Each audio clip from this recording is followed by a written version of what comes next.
Assalamualaikum warahmatullahi wabarakatuh. Perkenalkan, nama saya Liza Nurul Zamzami. Di sini saya akan menjawab pertanyaan-pertanyaan dari mata pelajaran sejarah kebudayaan Islam.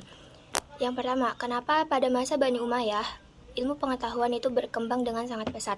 Itu karena setelah wilayah stabil, fokus beralih dari perang itu ke peradaban. Jadinya perluasan wilayah itu mempertemukan umat Islam dengan budaya maju seperti Persia, Yunani, dan juga Bizantium.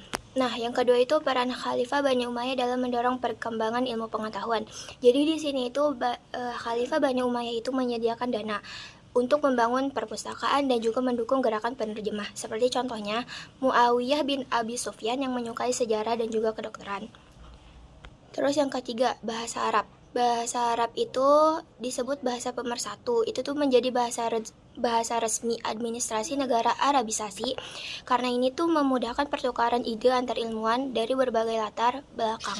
Terus juga etnisnya dalam satu bahasa yang sama. Terus juga hubungan yang keempat itu hubungan antara perluasan wilayah kekuasaan dan kemajuan ilmu pengetahuan.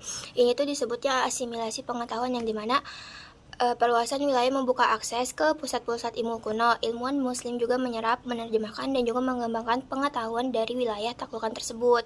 Terus yang kelima itu ilmu kedokteran atau astronomi. Karena pada masa itu dasar-dasar ilmu ini tuh sedang diletakkan dan sangat bermanfaat bagi kesejahteraan masyarakat. Nah, kenapa sering banget terjadi konflik internal? Itu tuh penyebab utamanya itu perebutan kekuasaan. Terus kan dalam skala besarnya itu kepentingan politik tuh berbeda-beda ya. Jadi masalahnya tuh suksesi atau pewaris tahta seperti Bani Umayyah yang turun-temurun itu. Terus dan luas wilayahnya juga membuat kendali pusat sering melemah.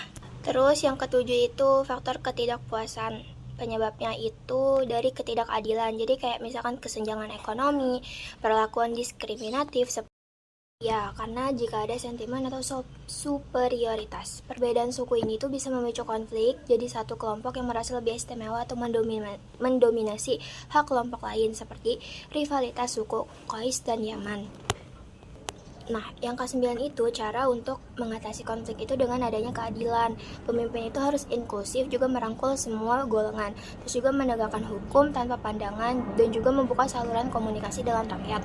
Nah, yang ke-10 itu dampak dari konflik berkepanjangan, dan dampaknya itu bisa kemunduran total. Konfliknya itu bisa menghabiskan sumber daya negara, terus juga merusak ekonomi, juga menghentikan kemajuan ilmuwan, dan akhirnya membuat negara tersebut mudah runtuh atau dikuasai negara luar atau negara asing gitu. Kurang dan lebihnya mohon maaf. Assalamualaikum warahmatullahi wabarakatuh.